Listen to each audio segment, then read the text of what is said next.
they told me that they were meeting for their birthday at 10点, and I thought it was 4点.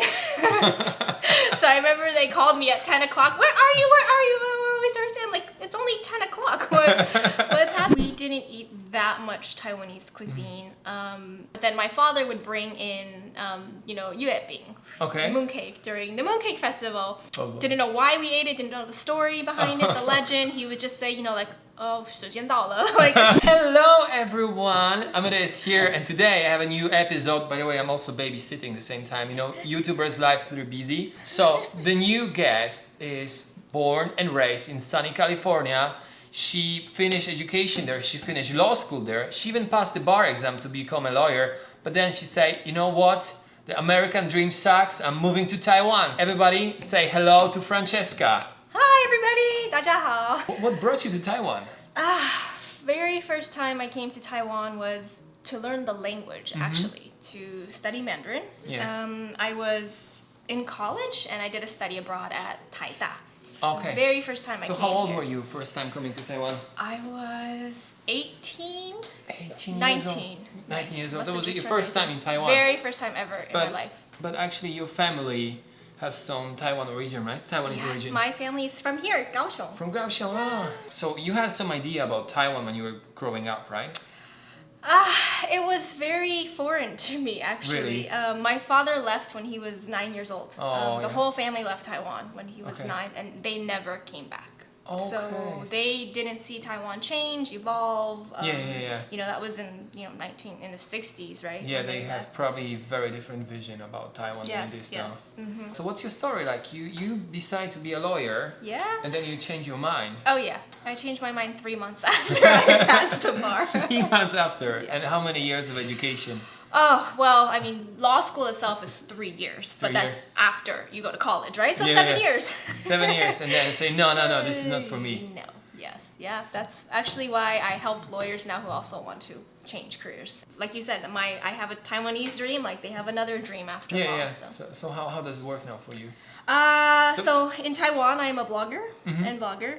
I travel around the island. I do a lot of slow travel. I work with the Taiwan Tourism Bureau a lot. And then I'm a life coach for mainly people in the U.S. So what's the coolest thing so far you experienced in Taiwan? Oh, there's so many. Really? There's yes. I don't like this question because there's too many to compare. Too many? Yeah. Okay. So what do you recommend to try? Definitely go to the east coast of Taiwan. It's still very remote, very quiet there.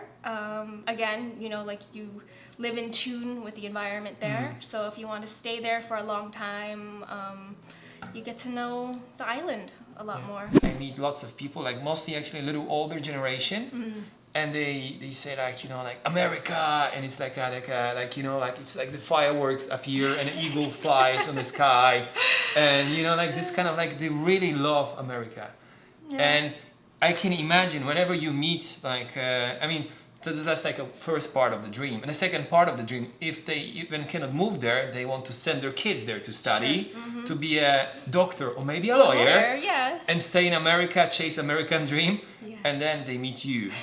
And I'm the opposite. Yes. So what people say? No, that's a very real experience. Actually one of the first questions I get from not just Taiwanese, but anyone who knows that I quit the law is, why would you quit? Lawyers make so much money, right? Yeah. That's a big part of it. And my first reaction is just like, well, having had that money or the possibility of making that much money, I learned that money doesn't make me happy, right? Like money is not the most important thing in the world. And so for me, that was also another reason why I left and why I came to Taiwan, because I feel very content and happy living on this beautiful island with beautiful, friendly people. I mean, the public transportation in America will never be able to beat this convenience. We don't have 7-Elevens on every corner. We can't pay our water bills at a 7-Eleven. And also just the safety and kindness of strangers here is something that I love and I never take for granted and probably won't go back to the U.S. for that reason. Yeah. And every Taiwanese person or every person I know has lost their cell phone in Taiwan has always gotten it back. Always get it back. Doesn't matter if you leave it on the MRT, a taxi.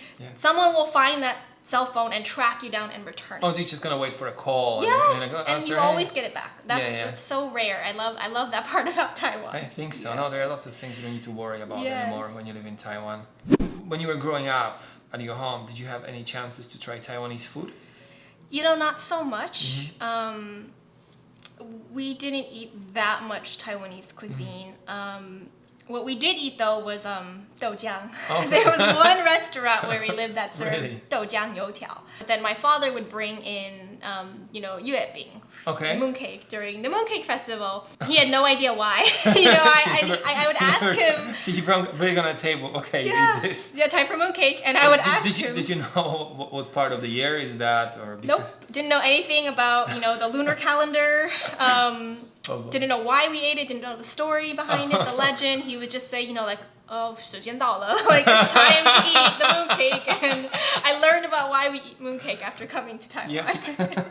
But it's very cute actually. I think it's like the tradition I wanna keep, but I don't wanna do it the easiest way. That's really funny. So after you arrived to Taiwan, how's your eating, the habits, did they change? Yes. Oh, I drink so much boba when I first came Really? here. So much zanju naicha. It's so much better here. Of course. than at the time, in California. It was so much better here. Night markets, right? I had no idea about the 夜市 in Taiwan. Just food everywhere. I had heard about stinky tofu before I came here, and did it scare you off? No, I like it. I really like it. I really like chou tofu. The first time you come to Taiwan and you have a dinner or lunch, like food with your family here, how, did you go to restaurant with the round table? We did. My favorite meal that I ever had here was actually in Tainan because my great aunt cooked. She cooked for us. Oh, that's so cool. Yeah, my first Taiwanese home style 家常菜. My first Taiwanese home cooked meal was by my great aunt in Tainan. How was it? Oh, it was so good. Wasn't it too sweet? It's Tainan. No, I like the sweet fish. Yeah. I liked that a lot. Yeah. Wow, that's so cool. So you said you were learning Mandarin back in States, but when you arrived to Taiwan, did it work really? Nope. Learning language in the classroom is not really learning a language. Yeah, you really have to go out there to the real world and try it. Yes. So do you have any funny encounters because of the Chinese you learn at school was different than the family speaks here? Totally. I mean, first of all, my family, they're Kaohsiungren, right? So my father actually speaks more Daigi, more Taiyu than Mandarin. Okay. So I heard more I didn't learn any of the languages, but I heard more Taiwanese in the house than more Mandarin. And so when I started learning Mandarin in the classroom, it was just all these foreign noises in my head.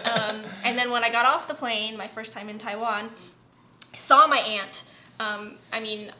It was the first time I had seen her since I was a little child, I guess. She came to visit the States when I was young.